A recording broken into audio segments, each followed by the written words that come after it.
guys, hope you're having a great day. It was beautiful outside. I hope you took advantage of it and took a nice walk, as long as you did it solo, no getting together with other people today.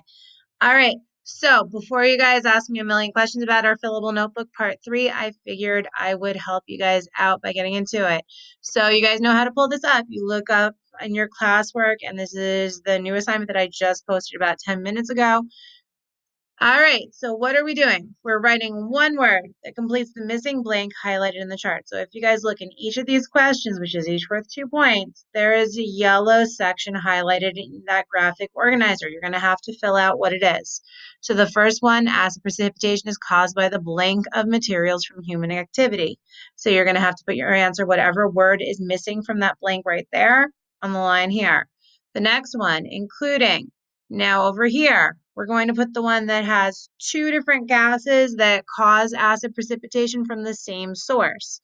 So you'll put one of those 2 gases, or both if you're super duper ambitious, in this box right here where it says your answer.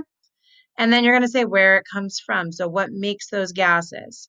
Then over here, the one that's only one gas that causes acid precipitation from that particular source, which you're going to fill in on this box right here.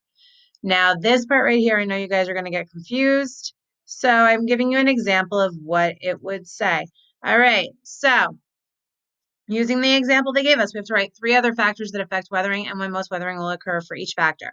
So I'm going to use the one they already put into the box. You're going to come up with the other 3. So our first one is climate. And that one is going to happen where chemical is going to be warm and rainy.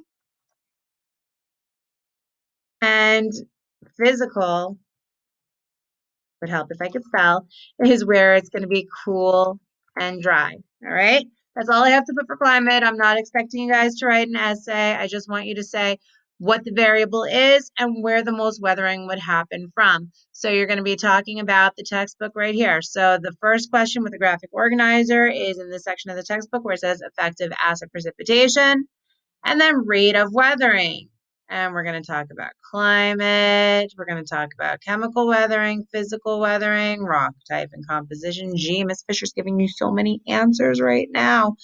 And you're going to be filling them in right here and saying when most weathering would happen. All right, now on to the biggest part of this, which is the real world connection. This is where I expect some real writing out of you guys. I want at least 4 sentences. More would be preferable, but do what you are able to do. I've assessed you all year. I know what your abilities are.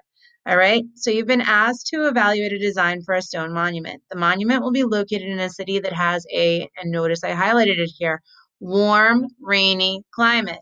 The artist made several errors in judgment, list what they might be and why, include information about its placement, design, and the materials you would use to make it. So I want you guys mentioning at least 2 factors that affect weathering in your answer. Now, if you guys notice, I highlighted the warm, rainy climate. So that's probably going to be one of the factors that you need to really go in depth into. Talk about what type of material specifically would be really bad in this particular climate and why. All right. Do the best that you can with this. Now, if you guys notice, I didn't make this due tomorrow. I made it due the day after tomorrow. If you're having trouble getting this done in one day, you have the 2. But remember, you also have a lab due tomorrow on Thursday.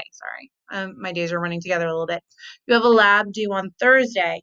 So please make sure you're using your time wisely. But I'm giving you that extra time if you feel like you need it.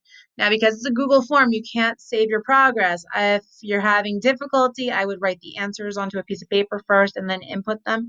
If I know it's going to take me a while, I would probably start with my real world connection first, write it out, and then type it in when you know you're going to have the time to do it. All right, guys, I hope you have a great day. I hope you're staying safe. I hope you're keeping entertained. And I'll talk to you later. I miss you guys. Bye.